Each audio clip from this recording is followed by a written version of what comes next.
Crack. You break out of the orange shell into 4-degree water. You're the size of a sesame seed, transparent except for dark spots. Around you, 43 siblings aren't moving, dead in their eggs. Your dad is stuck to a rock 3 feet away. He's been there 38 days without eating. His body ate itself, keeping you alive. A glass shrimp is pulling pieces off him while he's still breathing. Something's happening to your belly. Burning. Your pelvic fins are fusing together, melting into each other, reshaping into something no other baby fish has. You drop toward rock and click. You stick. Hard. Your fins just formed a biological suction cup. You're a living toilet plunger. That's your superpower. And what happens next will show you it's both your weapon and your curse. A massive jellyfish pulses toward you, dinner plate sized compared to you. Hundreds of tentacles trail underneath, each lined with thousands of poison harpoons. 3 siblings are already tangled in those arms. The jellyfish is literally brainless, just drifts and things die.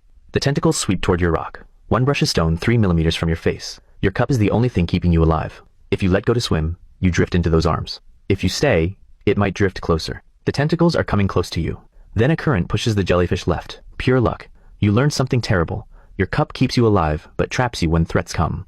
But now you're starving. A microscopic shrimp walks across your rock. You stretch. It launches away like spring-loaded. You try 6 more times. Miss every time. Then the water goes black. Juvenile rockfish descend, each one big as your whole body, mouths opening and closing, vacuum feeding everything. One sees you, swims closer, mouth opens wide. You press flat. The rockfish sucks. Your cup holds, barely. It tries 3 times, then gives up. Too much effort. You're one of 14 left from 202. Day 1 isn't over. Skip forward 5 weeks surviving on scraps. You're 5.4 millimeters and something's breaking through your skin from inside. 24 sharp spines erupting, each one made of tooth enamel, same material as human teeth. 4 patches. Head, back, sides, belly. Each spine a hooked needle designed to make you too painful to swallow.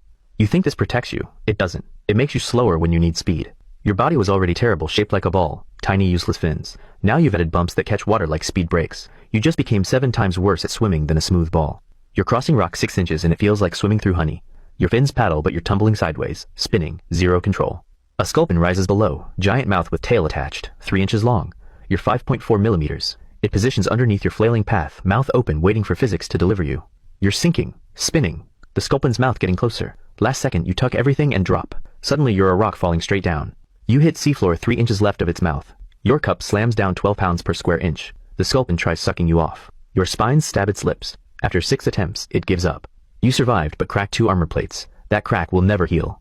Enamel can't repair itself. Every close call leaves permanent marks. Scientists found 100% of old adults show damage that never healed. Skip forward 2 months. You're 13.7 millimeters, armor spreading. You look like a golf ball dipped in broken glass. You found a kelp blade, perfect camouflage. A 4-inch Pacific cod appears, just hovering, watching. You don't move. 60 seconds pass. Cod drifts closer. Then it charges not at you, at the kelp base. Slam.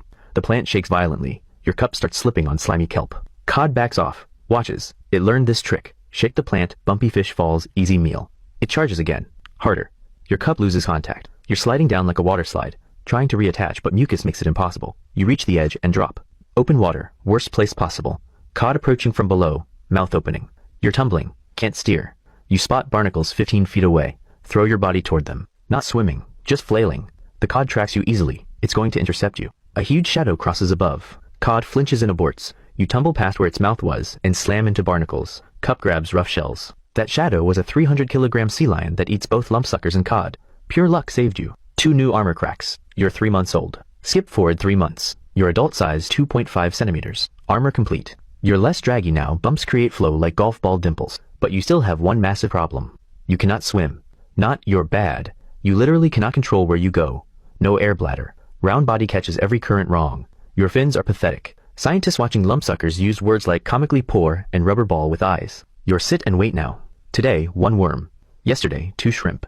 Day before, nothing. A massive grouper appears, hanging 20 feet away, just staring. Then its head starts shaking, rapid vibrations, like a signal. An eel slides from rocks below, 4 feet of muscle. You just discovered the ocean's deadliest team-up. Groupers and eels hunt together. Grouper calls by shaking head. They coordinate attacks, 1 above, 1 below. Eel approaches from bottom. Grouper positions above. You're trapped. Eel's head appears, eyes locked on you. Surges forward, mouth expanding. Your cup releases panic override and you fold your body, shooting backward in one explosive burst. Pure panic throwing you into kelp, tumbling wild. Eel's teeth snap on nothing. You're pinballing through plants, slam into eelgrass and stick, hard. Eel searches 3 minutes. You're camouflaged perfect. They give up. You survived through chaotic luck, but something worse is coming. Skip forward 3 months and the water tastes metallic. Wrong. You've lived in 1 to 7 degree water. Special chemicals in your blood antifreeze proteins stop ice from forming. Designed for cold only. Water is 7.8 degrees, climbing daily. Your metabolism speeds up. You're hungrier, but slow prey are replaced by faster warm water species. You're losing weight.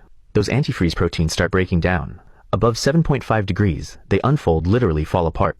Your blood chemistry changing, and your body can't handle it. You're sluggish from heat, not cold, dying slowly. The eelgrass is dying too, turning brown. Your camouflage vanishing. You need deeper cold water, but that means less food. Trapped between heat death or starvation. Then the seafloor shakes, rhythmic, mechanical, getting closer.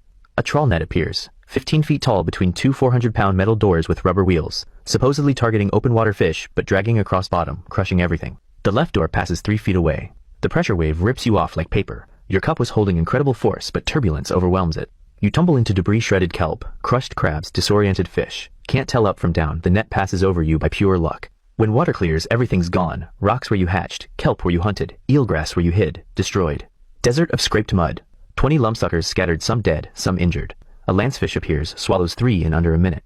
You find one surviving rock. The destruction path is 50 feet wide. Scientists will say this needs 40 to 60 years to recover. You have 4 months left. Skip forward 2 months. Hormones flooding your system with one command. Swim to shallow breeding grounds. This is suicide. Shallow water is warmer past 8 degrees. Your antifreeze proteins are mostly destroyed. You don't have a choice. 6 hours to cover 300 yards. Rest every 15 feet. Muscles burning. You pass a massive female, already exhausted. You reach shallows. 8.4 degrees, far beyond tolerance. Your heart struggling to pump blood that doesn't behave like blood anymore. But hormones scream. You're male. Color deepens, dark rust. Under ultraviolet light, you'd glow bright red. A female appears, mating, 40 seconds. She moves to a crevice and lays exactly 202 bright orange eggs. Takes 12 minutes. She backs away, body shutting down. Swims 10 feet before muscles fail. Sinks, dead in 20 minutes. Every female dies like this, 100%. Now you position next to eggs. Belly presses rock. Cup activates full force. You won't release for 5 weeks. Won't eat. Won't rest. Wave fins constantly 24 hours daily, pushing fresh water over eggs. Fight every predator while your body consumes itself. Day 3. Massive crab probes. You headbutt its face. Spines dig into its eye. It retreats. Day 9. Sea star with 20 arms tries grabbing eggs 3 direction. You wedge yourself as living shield 17 minutes. Day 15. Lost half your weight. Fins exhausted but keep waving. Day 22. Another crab. You barely fight it off. Day 34. Eggs hatch. Tiny larvae with working cups push into 8.8 degree water.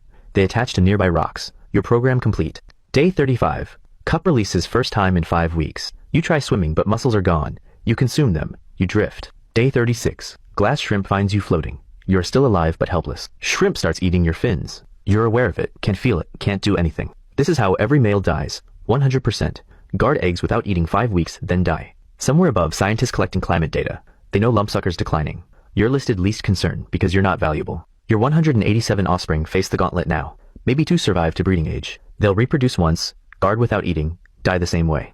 You survive jellyfish, sculpins, cod, eel grouper teams, body design that makes you slower, the more armor you grow, warming water that destroyed blood chemistry, industrial nets that demolished your ecosystem, killed by the same programming keeping your species alive, the drive to guard eggs at all costs. Life as a Pacific spiny lumpsucker?